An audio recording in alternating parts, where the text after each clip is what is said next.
नमस्कार, मैं नरेंद्र मोहनोत आज आपके साथ एक ऐसे ग्रह के ऊपर चर्चा करने जा रहा हूँ जो पूरे विश्व के अंदर, पूरे संसार के अंदर, पूरे सौर मंडल के अंदर अपना वर्चस्व रखता है। उस ग्रह को न तो कोई समझा है और न कोई समझ सकता है, परंतु वो एक तरह से मायावी है, वो एक जादूगर है, वो एक अपना वर्चस्व डरावना भी रखता है और भाग्यवर्धक भी रखता है। और वो कोई नहीं, वो एक प्लेनेट है जो राहु है। यह राहु 23 सितंबर 2020 को व्यापार की राशि मिथुन को छोड़ करके और अब शुक्र की राशि वृषभ में प्रवेश करने जा रहा है। राहु वास्तव के अंदर भौतिक सुख को दिखाता है, ये हमारे ब्रेन को दिखाता है, ये हमारी सोच को दिखाता है, जबकि केतु हमें आध्यात्मिक जीवन की तरफ लेके जाता है, सांसारिक जीवन से विमुक्त की तरफ लेके जाता है। इस प्रकार अगर हम सारांश में कहें कि ये राहु और केतु जब जब राशि बदलते हैं, जब जब लगन बदलते हैं, जब जब नक्षत्र बदलते हैं, तो ये संसार के अंदर होने वाली घटनाओं को तत्काल प्रभाव से परिवर्तित कर देते हैं, तत्काल प्रभाव से चेंज करते रहते हैं। इसलिए अगर हम इन्हें यह भी कहें कि Rahu and Ketu are the game changer. Game changer अकस्मात चलती हुई चीज़ को रिवर्स गियर में ले आएंगे, रिवर्स गियर में चलती हुई चीज़ को फ्रंट गियर में ले आएंगे। यह इनका कैरेक्टर है। इस प्रकार यह ग्रह ने हमेशा किसी को रंग से राजा बना दिया, किसी को राजा से जेल यात्रा तक करवा दी। तो हम इसको हमेशा अपने जीवन के अंदर एक गेम चेंजर की तरह ही देखते हैं।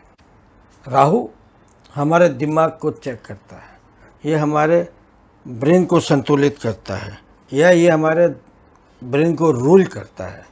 पर ये हमको एक अकस्मात ज्ञान भी देता है, अकस्मात पैसा भी देता है, अकस्मात पोस्ट भी देता है, किंतु उसके साथ देने के साथ दूसरी तरफ से यह एक पावर है, यह एक शौर्य है, यह पाप कर्म को तरफ बढ़ाता है, भय और शत्रुता बढ़ाता है, दुर्भाग्य और राजनीति के क्षेत्र के अंदर प्रख्यात करवाता है। जबकि केतु समस्त प्रकार के रोग, समस्त प्रकार की पीड़ा प्रदान करता है, विष जनित रोग पैदा करता है, प्रेत और टोने टोटके की तरफ हमको प्रेरित करता रहता है, हमारे दिमाग को अनबैलेंस करता रहता है और आध्यात्मिक सोच को बढ़ाता रहता है। परंतु फिर भी यह एक सोर्स ऑफ एनर्जी है। यह अपनी सोर्स से, आध्यात्मिक ज्ञान से ये हमारी एनर्जी को बढ़ाता है। और अगर हम सारांश में कहें तो ये हमारा मेमोरी कार्ड है। हमारे पाश्चात्य जीवन में जो गुजरी हुई घटनाओं का पूरा स्टोरेज इस ब्रेन में होता है, और इस ब्रेन का जो वर्चस्व है या जो आगे के क्रियाकलाप है, वो उसकी एनर्जी केतु ही प्रदान करता है। इस प्रकार अगर हमने देखा है तो चंद्रमा के उत्तरी नोड के ऊपर राहु विराजमान है और दक्षिण नोड के ऊपर केतु विराजमान है। ये हमेशा 180 डिग्री के एंगल पर रहते हैं तथा दोनों विपरीत दिशा में भ्रमण करते रहते हैं। राहु और केतु का वैसे कोई भी भौतिक स्वरूप नहीं है, किंतु इनकी विद्यमानता है। इसको देवी देवताओं ने भी माना था कि इनका अस्तित्व है, इसलिए इनको एक छाया ग्रह की संज्ञा दी गई है। राहु और केतु चंद्रमा और सूर्य से वैमनस्य रखते हैं, दुश्मनी रखते हैं। इसलिए ये जब भी उनके करीब आते हैं या उनके संरक्षण में आते हैं तो ये उनके ऊपर ग्रहण लगाने की कोशिश करते हैं। अगर हम वास्तव में देखें तो यह हमेशा ग्रहण लगा करके विषम स्थितियां पैदा करने में माहिर कहलाते हैं। केतु वास्तव में, केतु को अगर हम संज्ञा दें तो केतु को एक डॉग कहा जा सकता है। डॉग का क्या रोल होता है, वो हमारी रक्षा भी करता है, भौंकता भी रहता है, आवाज़ से लोगों को परेशान भी करता रहता है, किंतु फिर भी वो रक्षा करता है। केतु का दूसरा स्वरूप, उसकी तुलना एक चूहे से की जा सकती है। एक चूहा घर में रहता हुआ सब कुछ कुतर जाता है, धीरे धीरे धीरे धीरे सब कुछ समाप्त कर देता है। इसी प्रकार हमारे जीवन में हमारे रिश्तेदार, दोस्त और संबंधी का रोल रहता है, जबकि यह हमें आध्यात्मिक सोच को ज्ञान हमेशा देता रहता है। राहु एक अभिलाषा है, एक मकसद है, एक भविष्य की तरफ दृष्टि है। तो एक तरफ केतु का रोल, एक तरफ राहु का रोल। ये हमेशा भविष्य दृष्टि की तरफ रहता है। ये हमेशा एक उच्च भौतिक सुख प्राप्त करने की तरफ चेष्टा करता रहता है। इस प्रकार ये दोनों ग्रह हमारे जीवन चक्र को एक अजीबोगरीब ढंग से चलाने की कोशिश करते हैं, जिसको हम नहीं समझ सकते हैं, और उसी को हम रहस्यमय ग्रह इनके श्रेणी में रखते हैं। राहु और केतु जिस राशि में होंगे, जिस नक्षत्र में होंगे, या जिस लगन में होंगे, या काल पुरुष की कुंडली में जहाँ भी विराजमान होंगे, और आपके जन्म के राहु और केतु या मंगल, शनि और गुरु का जहाँ पर भी गोचर है, या जहाँ पर भी स्थायित्व है, जहाँ पर भी वो विद्यमान है, उन सब के अनुसार अपने ट्रांजिट के अंदर उनका रिजल्ट इफेक्ट होता है। राहु इच्छा पैदा करता है, राहु जिन्हें में उच्च इच्छाएं पैदा करता है, जिसकी प्राप्ति के लिए इंसान छल कपट सब कुछ ग्रहण करता है, किंतु केतु सिर्फ आध्यात्मिक जीवन की तरफ, सच्चे जीवन की तरफ प्रेरित करता रहता है। इस प्रकार हम कह सकते हैं Rahu rules our brain and Ketu is a memory card, storage of our karma. अब हम आगे चर्चा करेंगे कि इन राहु और केतु के रहस्यमय चाल से आने वाले समय में इस महामारी पर, आर्थिक जगत पर, व्यापारिक जगत पर, राजनीतिक जगत पर और प्राकृतिक सौरमंडल में क्या प्रभाव रहेगा, इसके ऊपर अब हम एक विस्तृत जानकारी आपके साथ शेयर करने जा रहे हैं। इसके पहले मैं आपको बताऊंगा कि राहु 23 सितंबर 2020 से 11 अप्रैल 2022 तक किन किन नक्षत्रों से कैसे किस किस प्रकार गुजरेंगे और वहाँ पर अपना क्या प्रभाव छोड़ेंगे, इसके ऊपर एक संक्षिप्त चर्चा आपसे करने जा रहा हूँ।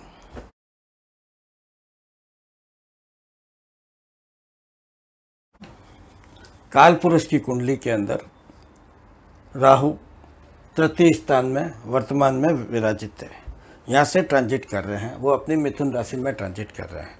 तृतीय स्थान का कारक ग्रह मंगल होता है, तो आपने मंगल के वर्चस्व को महसूस किया होगा।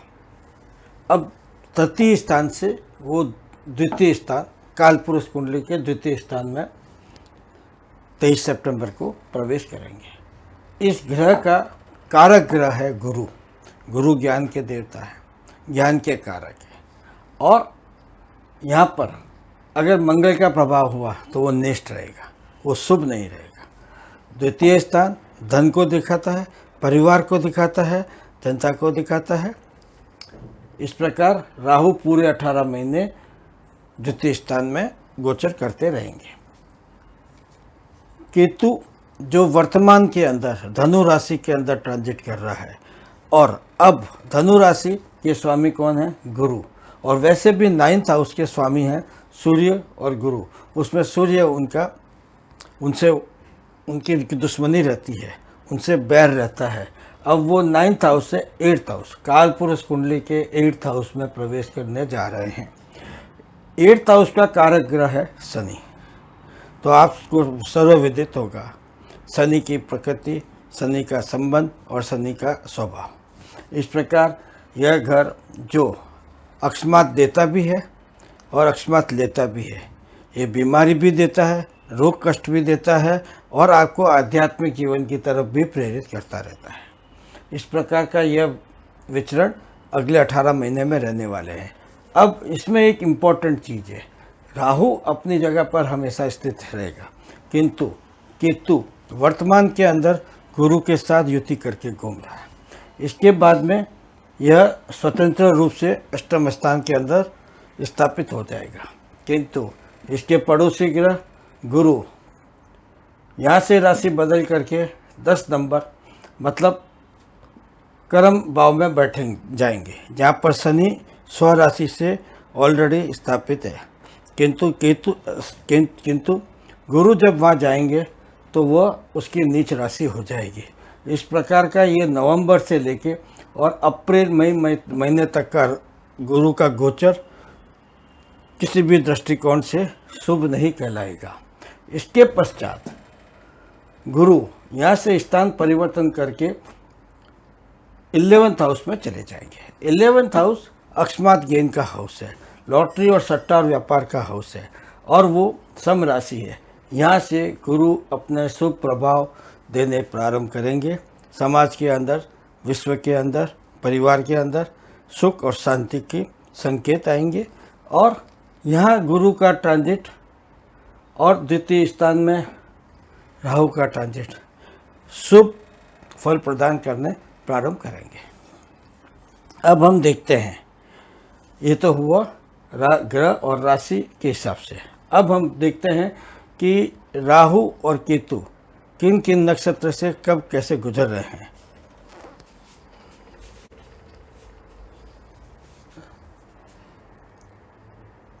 राहु वर्तमान के अंदर मृगशिरा राशि के से ट्रांजिट कर रहे हैं।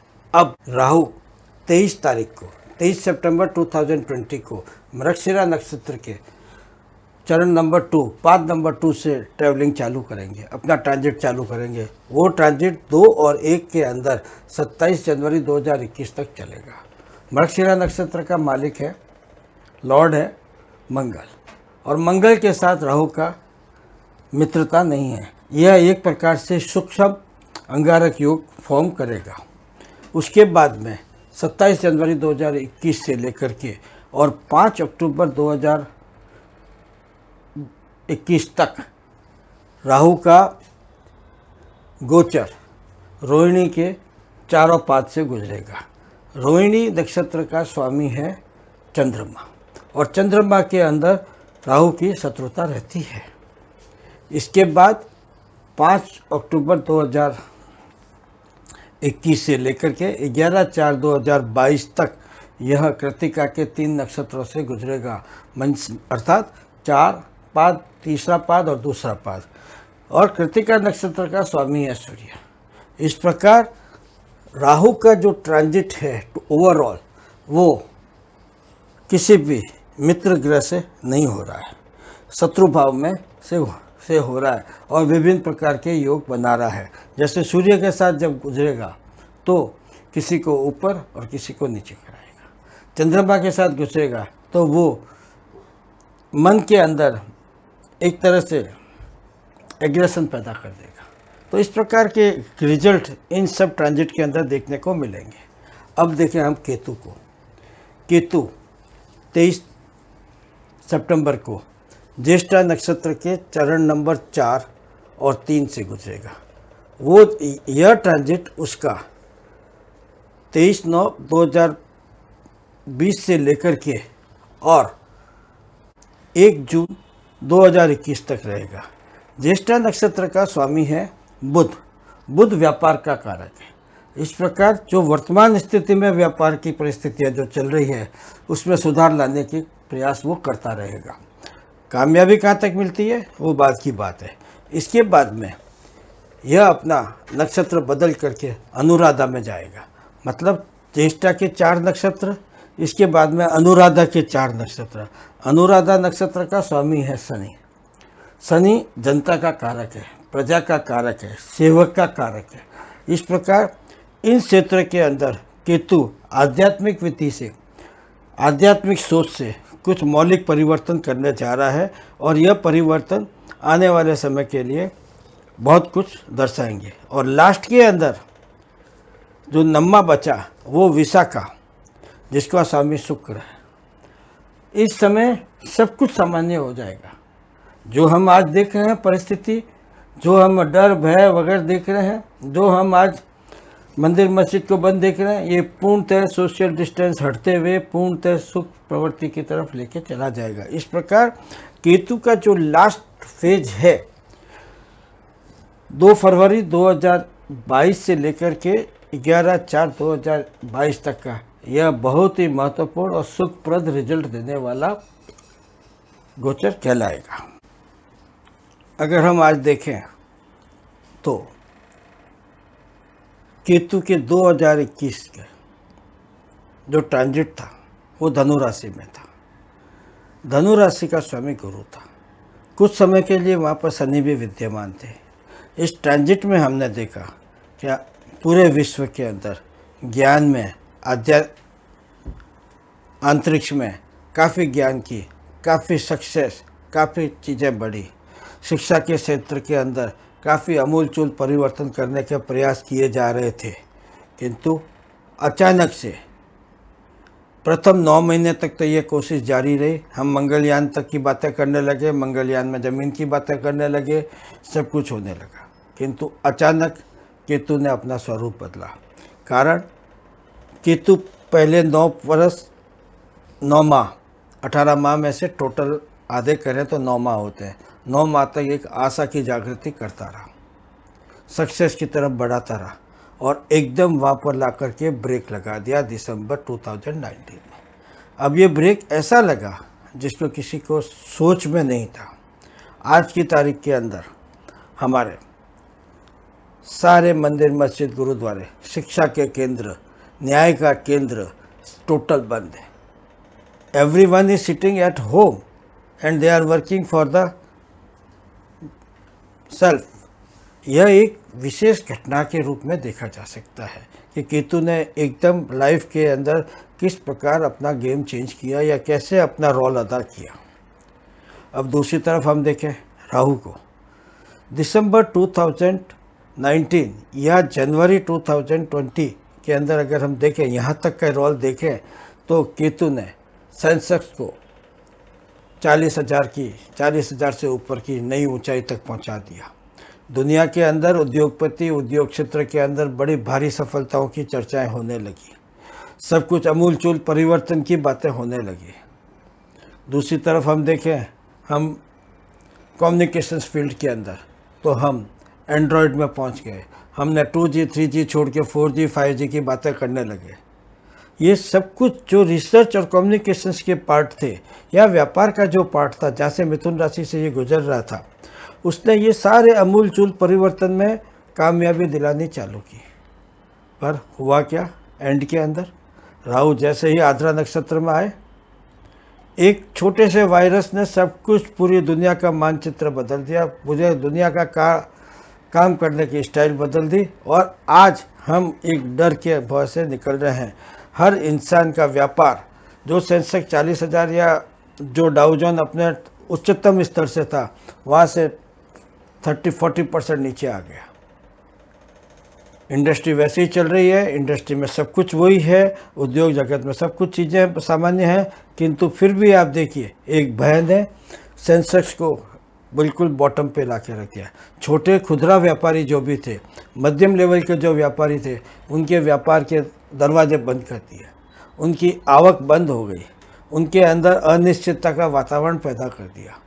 दूसरी तरफ हम देखें ज्ञान और विज्ञान के क्षेत्र के अंदर, तो आज वापस हम 5G या ये उन सब को छोड़ करके और नेचुरल विधि में, नेचुरल कम्युनिकेशंस में सोशल डिस्टेंस मेंटेन करते हुए जीवन यापन करने लग गए हैं।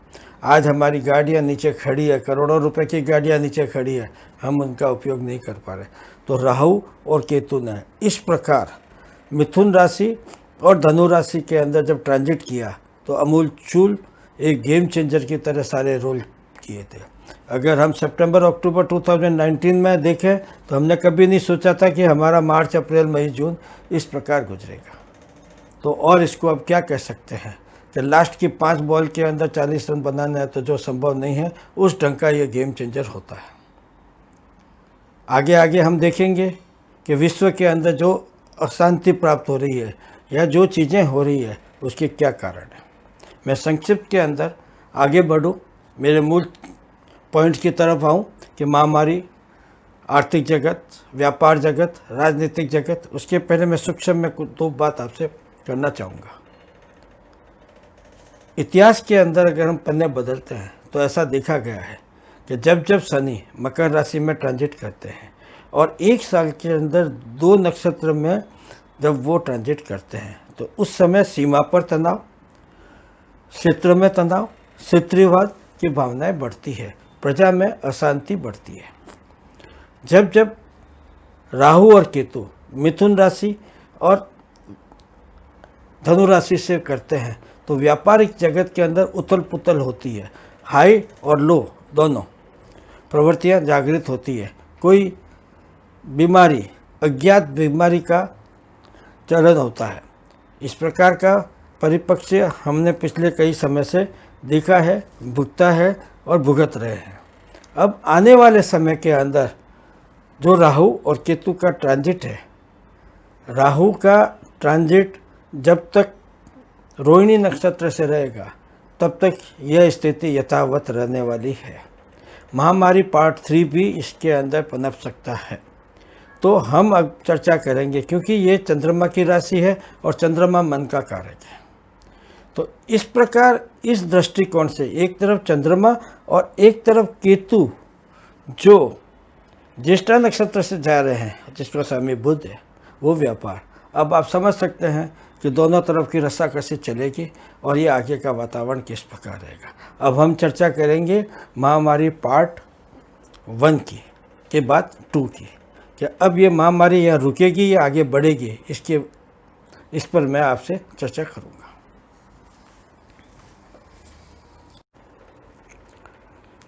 काल पुरुष की कुंडली के अंदर 23 सितंबर 2020 को केतु नवम हाउस से अष्टम हाउस की तरफ प्रवेश करेंगे और पूरे 18 महीने अष्टम स्थान के अंदर से गोचर करेंगे। अष्टम स्थान का मालिक राशि लॉर्ड मंगल है। मंगल के साथ केतु का अंगारक योग फॉर्म होने वाला है जो पूर्णतः 18 माह तक चलेगा। इसके अंदर केतु गुप्त विद्या को दिखाता है, सीक्रेसी को दिखाता है, बीमारी को दिखाता है, कुष्ठ रोग को दिखाता है, अज्ञात बीमारियों को दिखाता है। इन सब का यह बीमारी और मृत्यु का कारक कहलाता है। इस हाउस का कारक ग्रह शनि है। शनि की भी मूलतः प्रवृत्ति इसी प्रकार की रहती है, कष्ट प्रदान करना। जब केतु 8th हाउस में रहेगा तो वह नतीजन ह्यूमन लाइफ के लिए खतरा बना रहेगा। ह्यूमन लाइफ के अंदर घबराहट बनी रहेगी। कोरोना वायरस महामारी पार्ट 2 का प्रारंभ हो सकता है। अभी तक आद्रा नक्षत्र में राहु के विचरण से वायु के अंदर प्रदूषण था या वायु के अंदर वायु का एक वायरस हमको परेशान कर रहा था। अब हो सकता है यह वायरस अपने साइड इफ़ेक्ट संसार के अंदर, मनुष्य जीवन के अंदर, ब्लड के अंदर ट्रांसफ़र कर दे। It may be a side effect of corona virus treatment part 1 to the nervous system और the blood circulation of human body parts. इस प्रकार आज दिन तक की जो खोज कोरोना वायरस की थी और इसमें जो कामयाबी हासिल हुई है वो वापस एक नई रिसर्च, नई जोन के लिए ब्लड के ऊपर केंद्रित हो सकती है। इस प्रकार महामारी पार्ट 2 के अंदर ह्यूमन लाइफ को बहुत ज़्यादा खतरा रहेगा और मंगल और केतु के प्रभाव के साइड इफ़ेक्ट धीरे धीरे बढ़ते जाएंगे। खून के अंदर का जो इन्फेक्शन है उसके अंदर फिर R&D निकलेगी, क्योंकि जो दवाइयाँ अज्ञानता और प्रामाणिकता न होने के कारण ली है उसके साइड इफ़ेक्ट होना स्वाभाविक है। और ऐसा लग रहा है कि 2022 11 अप्रैल तक ये वायरस अपना प्रभाव धीरे धीरे दिखाता हम वहीं पर रहें, सोशल डिस्टेंस मेंटेन करते रहें, प्रिकॉशंस लेते रहें, खान पान के अंदर हम अपने सचेत रहें, बाहरी फूड और इनका हम परित्याग करते रहें।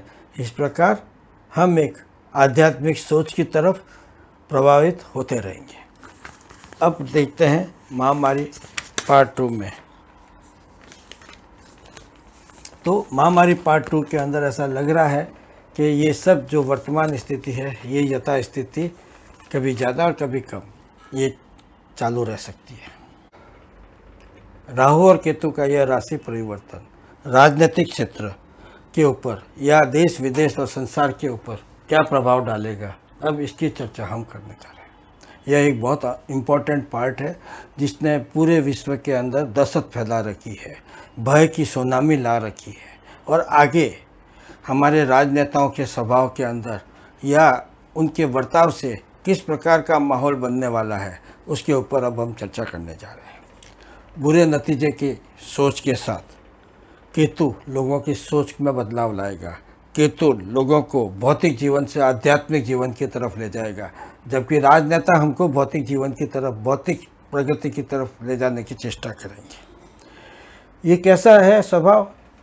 कुछ राष्ट्र विकासवादी अर्थव्यवस्था की बात करेंगे तो कुछ राष्ट्र विस्तारवादी अर्थव्यवस्था की बात करेंगे। विकासवादी वालों का भौतिक सोच होगा और विस्तारवादी हमको विनाश की तरफ लेते जाएंगे। अब इस माहौल के अंदर एक डर और भय के दहशत बहुत ज़्यादा फैल जाएगी। इस कारण से लोग पैसे कमाने की सोच से ज़्यादा अपने आध्यात्मिक सोच की तरफ अपना नज़रिया चेंज करेंगे, अपने साधारण रहने की तरफ अपना सोच डाइवर्ट करते जाएंगे। दुनिया के बाहर निकल कर के, वर्तमान दुनिया से, वर्तमान परिप्रेक्ष्य से बाहर निकल कर के वो अपनी जान बचाने के अंदर, अपने स्वास्थ्य की रक्षा के लिए जीवनचर्या पर अधिक ध्यान देंगे, खान पान के सिस्टम के ऊपर ज़्यादा ध्यान देंगे। और केतु और मंगल का जो अंगारक योग है वो राजनेताओं के अंदर, कर्ता धर्ता के अंदर, विश्व के उच्च पद पे आसीन लोगों के दिमाग के अंदर एग्रेशन पैदा करेंगे। उस एग्रेशन के कारण से यह विश्व में तनाव बढ़ने जा रहा है। विश्व में जैसे जैसे तनाव बढ़ेगा, जैसे जैसे विश्व 2 या 3 गुट के अंदर विपरीत हो जाएगा। एक गुट, दूसरा गुट, तीसरा गुट, 2 गुट आपस में दुश्मनी में आमने सामने खड़े हो सकते हैं, विश्व युद्ध की तरफ धकेल सकते हैं। तीसरा गुट जो आर्थिक क्षेत्र से निर्बल है वो अपने आप को न्यूट्रल खड़ा ये समझेगा। तो ऐसा लग रहा है कि इस चेंज से एक विध्वंसक स्थिति की पैदाइश हो सकती है।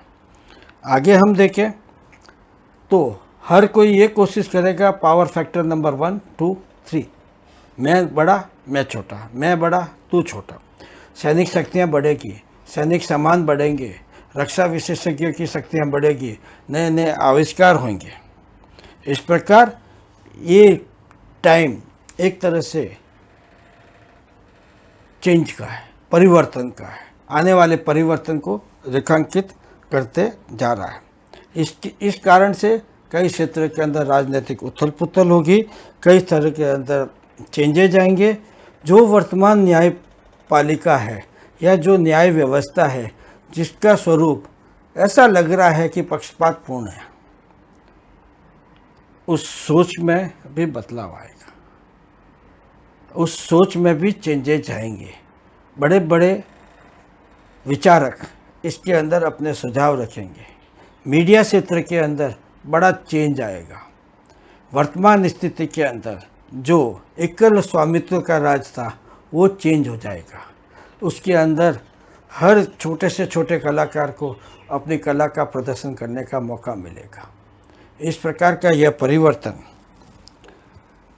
बड़ा अजीब है। अगर ऐसे कहें तो वर्तमान व्यवस्था को बदलने की सुनामी आने वाली है। वर्तमान व्यवस्था में जो एकाधिकार जमा हुआ था उसके अंदर एक सुनामी आएगी, उसके अंदर एक चेंज आएगा, उसके अंदर किसी भी हद तक जाकर के लोग वर्तमान व्यवस्था को चेंज करने की चेष्टा करेंगे। अब आगे क्या है? जो व्यवस्था में जिस ढंग से चल रहा राहु, वो प्रॉपर्टी के प्राइस नीचे करेगा। राहु का वृष राशि में गोचर प्रॉपर्टी प्राइस तोड़ देगा, चलती हुई अर्थव्यवस्था को ठोकर लगा देगा।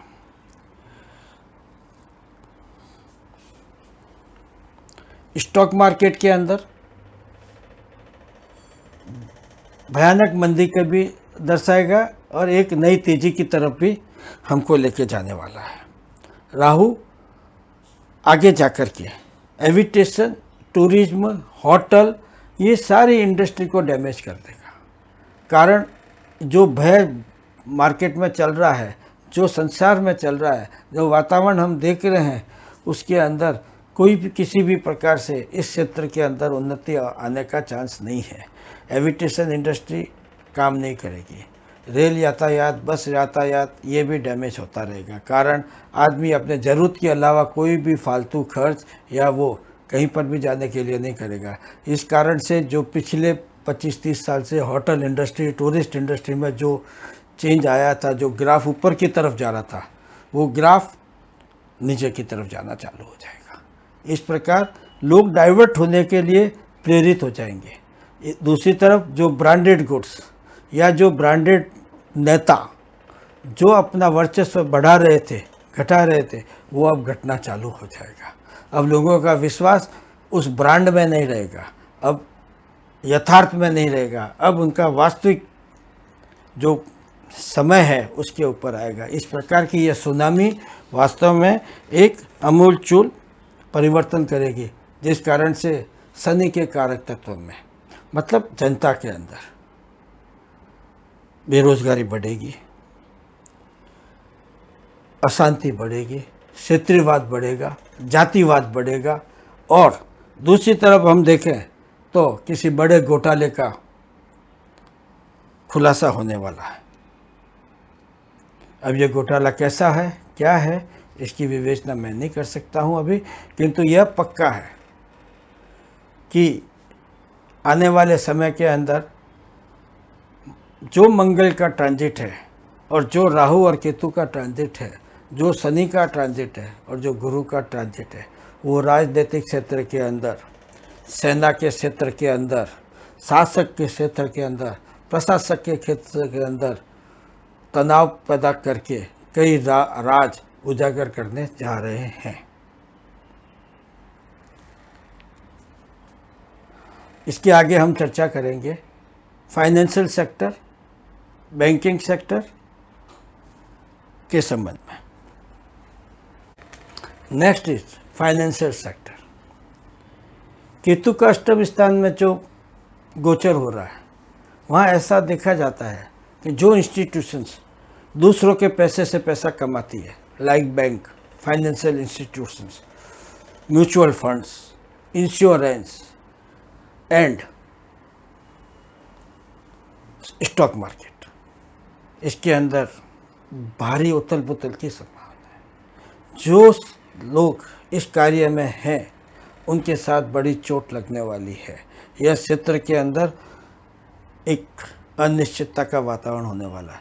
कोई भी इंस्टीट्यूट दिवालिया हो सकती है, कोई भी बैंक फेल हो सकती है। इस कारण से जनता में एक आक्रोश और अनिश्चितता का वातावरण बढ़ जाएगा और इस क्षेत्र के अंदर मूलचूल सुधार की तरफ सरकारों को प्रयास करना पड़ेगा। अगर समय रहते इस तरफ प्रयास नहीं किया गया तो हमारे अर्थव्यवस्था कुछ समय के लिए चरमरा जाएगी और जिसको बाद में लेवल में लाना बहुत बहुत मुश्किल होगा। इस प्रकार इस क्षेत्र के अंदर, फाइनेंशियल सेक्टर के अंदर बेसिक ध्यान देने की ज़रूरत है। सीरियसली इस क्षेत्र को समझने की ज़रूरत है और ध्यान देकर के मूल सुधार लाने की आवश्यकता रहेगी। और वो कार्य गुरु जब कुंभ राशि में प्रवेश करेंगे उस समय से चालू होगा और आगे आने वाला समय हमारे लिए सुखप्रद रहेगा।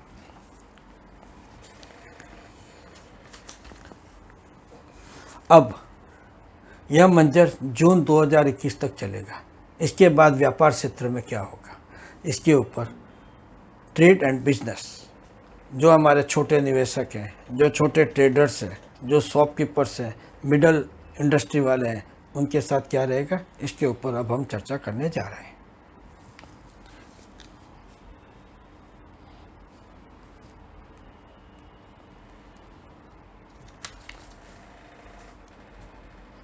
अभी हम बाहरी क्षेत्र में नहीं हैं, अभी हम अपने घर की चार दीवारी के अंदर या अपने ऑफिस की चार दीवारी के अंदर बैठे हुए हैं। राहु हमको बड़े बड़े सपने दिखाएगा। राहु ये चाहेगा कि हम अब ये करेंगे, क्योंकि हमारी सोच फ्री बैठे हैं तो नई नई सोच आती है, नए नए आविष्कार आते हैं, नई नई रिसर्च की तरफ ध्यान दे रहे हैं, नए नए क्षेत्र की तरफ, फील्ड की तरफ ध्यान दे रहे हैं। तो ये हमारी सोच नई सोच की तरफ मिडल वालों को समझाएगी, क्योंकि वर्तमान उनका बिगड़ चुका है और वो भविष्य की तरफ सोचने को मजबूर हो चुके हैं। किंतु बहुत सावधानी पूर्वक आपको जून 21 तक बहुत सोच समझ करके कोई भी निर्णय लेना है। जल्दबाजी के अंदर कोई भी निर्णय नहीं लेना है। आने वाले समय के अंदर मेडिकल फील्ड के अंदर, फूड के अंदर, ऑर्गेनिक फूड के अंदर, एग्रीकल्चर के अंदर अमूलचूल परिवर्तन आएगा। हॉस्पिटल, मेडिकल रिसर्च में नए चेंजेस आएंगे। हॉस्पिटल की व्यवस्थाओं में आज की जो अव्यवस्थाएं हैं उसको ध्यान रख के चेंजेस आएंगे। मिनिमम स्वास्थ्य सुरक्षा की जो बात है वो अब वास्तव में क्रियान्वित होने जा रही है। वो लेवल की जो काम है, वो लेवल की जो क्षेत्र है, या हमारे खान पान का जो सिस्टम है, जो उत्पादन का सिस्टम है, जो एग्रीकल्चर का सिस्टम है, उसके अंदर जो चेंजेज आने वाले हैं, इन क्षेत्रों के अंदर आने वाले समय के अंदर ग्रोथ होगी। आदमी साधारण जीवन जीवित करना चाहेगा। वो हो सकता है कि कुछ समय के लिए ब्रांडेड चीज़ों का त्याग कर दे, एक्स्ट्रा ऑर्डिनरी लग्जरी चीज़ों को त्याग करके जीवन व्यापन वाली चीज़ों पर ध्यान दे। तो ऐसे व्यापारी जो एक्स्ट्रा ऑर्डिनरी हाई एंड चीज़ों का व्यापार करते हैं, उनको कुछ समय के लिए रुक जाना ही श्रेष्ठ रहेगा। और आने वाले समय के बाद जब ये राजनीतिक स्थिरता, जब ये समाप्त हो जाएगी और एक सरल व्यापार चलना चालू होगा, तब मेडिकल, फूड प्रोसेसिंग, फूड और एग्रीकल्चर में एक क्रांति आने की संभावनाएं हैं। जैसा कि मैंने आपको बार बार कहा है कि राहु और केतु को प्रेडिक्ट करना बहुत मुश्किल है। कारण, आदमी अपनी छाया को नहीं समझ सकता है। कभी वो छाया अच्छी लगती है, कभी वो छाया हमको मार्गदर्शन देती है, और कभी आदमी अपनी छाया से ही डर जाता है। अब इस पूरे वातावरण के अंदर फिर भी राहु और केतु मिलकर के एक बैलेंस बनाते हैं, एक भौतिक सुख की तरफ, एक भौतिक प्रगति की तरफ और एक आध्यात्मिक सोच की तरफ। राहु जो ब्रेन को लीड करता है, जो ब्रेन को कंट्रोल करता है, और केतु जो हमारे पूर्व कर्म का स्टोरेज है, उस दोनों के बीच के अंदर एक सामंजस्य बना करके एक बैलेंस स्थिति पैदा करता है। और राहु आने वाले समय में किसी को राजा अपने फील्ड में, चाहे राजनीतिक हो, चाहे आर्थिक हो, चाहे सामाजिक हो, चाहे सोशल हो, कुछ भी हो, और केतु आध्यात्मिक सोच की तरफ नए ज्ञान का सर्जन करने जा रहे हैं। तो ये एक नई बैलेंस इक्वेशंस बनाएंगे। एक सुनामी के बाद जो बैलेंस बनना चाहिए वो आने वाले 17, 18, 30 साल के लिए राहु और केतु बनाने का मार्गदर्शन देने वाले हैं। और यह दौर चलेगा जून 2021 से अप्रैल 2022 के मध्य, जिसके अंदर काफ़ी ग्रह सही ढंग से, सही मोमेंट में, सही विद्या से, सही सोच से आगे बढ़ाने की तरफ प्रेरणा देते जाएंगे। इसलिए मैं जो आगे आपको हर राशि का फल देने वाला हूँ, हर लगन में जो राहु और केतु जहाँ बैठे हैं उनके ऊपर एक विस्तृत जानकारी इंडिविजुअल के लिए देने जा रहा हूँ कि किस राशि वाले को कब और किस प्रकार से आगे बढ़ना चाहिए, किस प्रकार से आगे अपना प्लानिंग करना चाहिए, किस प्रकार से आगे की सोच रखनी चाहिए। उसके लिए मेरे हिसाब से यह समय आपको गहन चिंतन का समय है। बहुत सोच समझ करके ग्रहों की चाल को देखते हुए, सौर्य मंडल की स्थिति को देखते हुए अपने भविष्य के निर्णय के ऊपर क्रियान्वित करने की प्लानिंग करने का सही समय है। इसमें कोई घबराहट नहीं है, इसमें कोई चीज़ नहीं है कि ये मैं डरा रहा हूँ या धमका रहा हूँ, ऐसा कुछ नहीं है। आदमी को सही समय के अंदर अगर सही सोच की प्रेरणा दी जाए और सही सोच की तरफ वो बढ़ता है तो कामयाबी उसके अंदर है, क्योंकि जैसे हम कर्म करेंगे वैसा ही रिजल्ट आगे आने वाला है। आज की वर्तमान परिस्थिति के अंदर पिछले 30 साल के अंदर जो कुछ गुजरा, जो कुछ ऊपर नीचे हुआ, या राहु के द्वारा 18 साल के अंदर जो कुछ जिस क्षेत्र का शोषण हुआ या जिस क्षेत्र के अंदर अनबैलेंस बढ़ा, उन सब का संयम होकर, संगम होकर के एक नई सोच हमें एक गेम चेंजर की तरफ राहु केतु ले जाएंगे और एक नए युग का, परिवर्तन युग का संचार करेंगे और बहुत जल्दी विश्व के अंदर नई व्यवस्था का आगमन होने वाला है। इसी सोच के साथ मैं नरेंद्र मोहनोत आप सबको धन्यवाद प्रस्तुत करता हूं और कामना करता हूं कि आप वर्तमान समय को देखते हुए अपना भविष्य और अपने भविष्य के प्रति जागरूकता पैदा करेंगे और संयम से काम लेंगे। इसी प्रकार अगले जून तक या अगले दिसंबर तक हमें सोशल डिस्टेंसिंग मेंटेन करनी है, संयम बरतना है और अपने शरीर के लिए स्वस्थ भोजन का निवारण करना है। धन्यवाद। आशा करता हूँ कि आपको यह मेरा वीडियो पसंद आया होगा और आप इसे लाइक करेंगे, और आपको अगर ये चर्चा सही लगी है तो इसको अपने दोस्तों, मित्रों और रिश्तेदारों के साथ ज़्यादा से ज़्यादा इस प्रोडक्शन को शेयर कर दें। और आप मेरे इस चैनल को सब्सक्राइब करें ताकि आने वाले समय के अंदर मैं जो 12 राशि या 12 लगन के ऊपर राहु केतु के इस गेम चेंजिंग प्रोग्राम के ऊपर जो चर्चा करने जा रहा हूँ, हर एक इंडिविजुअल के अंदर वो आपको जल्द से जल्द आपके साथ, आपके पास पहुँच जाए, ऐसी मेरी सोच है।